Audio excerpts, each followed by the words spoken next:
Hi everyone, welcome to another Heroes and Bosses video. This time I'm going to show you how I make a desert or a wasteland base. To make this base I'll be using Vallejo's Earth texture, Superglue, Agrellan Earth, skulls from Citadel, Mordheim Turf, and some random rocks. And these are all the paints, sprays, and washes I'll be using. So to start out, I'm going to lay down some random shapes of earth texture, and any earth texture will do for this. In the past I've even used wood filler. This is just to create a slightly uneven surface and to anchor down some of the rocks and skulls.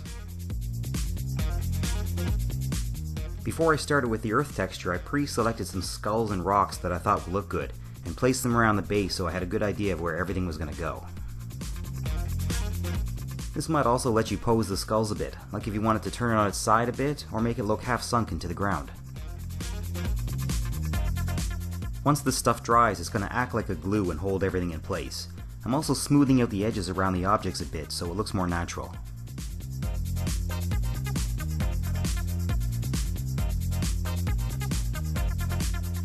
Next I'm using a bit of superglue for some more rocks and skulls. I'm trying to make it look like they're at slightly different angles and elevations. Now some of these rocks I bought at a hobby shop, and others I just picked up off the ground. If you're using rocks that you found, make sure you wash them before you use them, or the paint might have trouble sticking. The earth texture takes a while to dry, so give it a couple of hours. Once the glue and earth have dried, it's time to prime the base. I'm using Uniform Gray by Army Painter, but any color will work, preferably something dark. As usual, I'm sticking my base to a bottle cap, and then screwing this onto a bottle to do my priming. The next step is to paint the ground with something dark. I'm using Dryad Bark for this. Whatever color you use at this point is a color that's going to show through the cracks in the ground after you use the Agrellan Earth. If you use a dark color now, then you won't need to use a wash later to darken all the cracks. So after giving it about 10 minutes to dry and speeding that up with a hairdryer, I'm ready to apply the Agrellan Earth. If you've never used a crackle paint before, then the trick is to layer it on thick where you want the largest cracks to appear. The Vallejo earth texture I've used beforehand is going to help increase the randomness of the final ground texture and the crack pattern. Once it's on, I'd recommend giving it a full 24 hours to dry before touching it. Here you can see the dramatic before and after, and also the Dryad Bark showing beneath. Next I'm going to create some color variation in the ground with a couple layers of dry brushing. I'm going to start off with XV88. I'm just getting a bit on the tip of my brush, working it into the bristles a bit, and then wiping off most of the paint before I start. The Agrellan Earth should be good and rigid by now, but I'm still brushing gently and fairly slowly so I don't start ripping bits off the ground. It's a subtle change at first, but it's starting to look way cooler with the raised parts of the ground changing to a more reddish hue.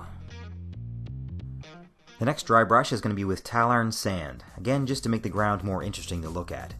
This is going to be a more subtle dry brush going over a smaller area with less paint.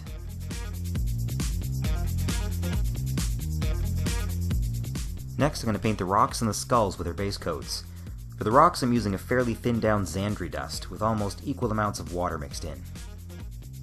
There's a lot of pits and grooves in the rock, and a thin paint's going to have an easier time getting in there.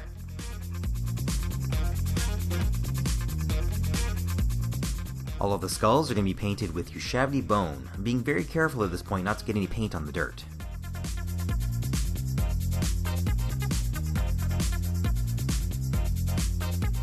I'm giving the rocks and skulls a bit of time to dry before mixing up a wash that I'm going to use on both.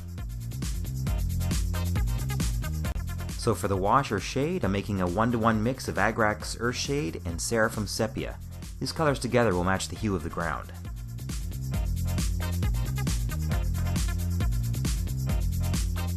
I'm completely covering both the rocks and the skulls, and putting a little bit extra around the bottoms of them to make some shadow.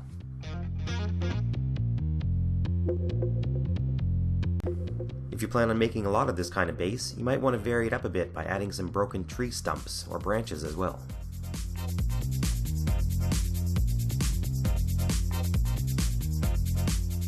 Next, I'm just going to spread a little more around in some random low patches of dirt.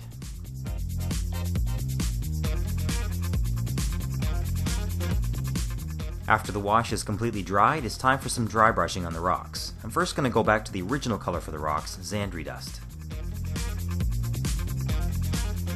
I'll then follow that up with a lighter dry brush with Karak Stone.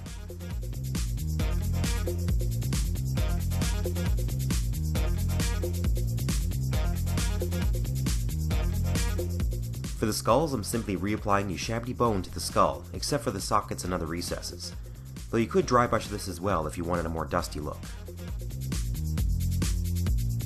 It's almost time to use a matte varnish to protect the base, but first I'm going to clean up the rim with some Dryad Bark.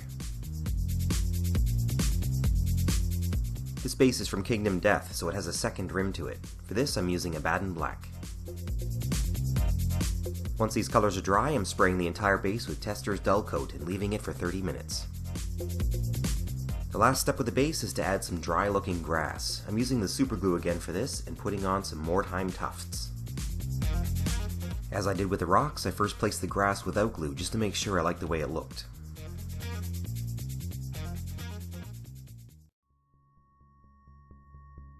And there you have it, a Wasteland base ready for any of your heroes or monsters. I hope you found this video useful, and thank you for watching.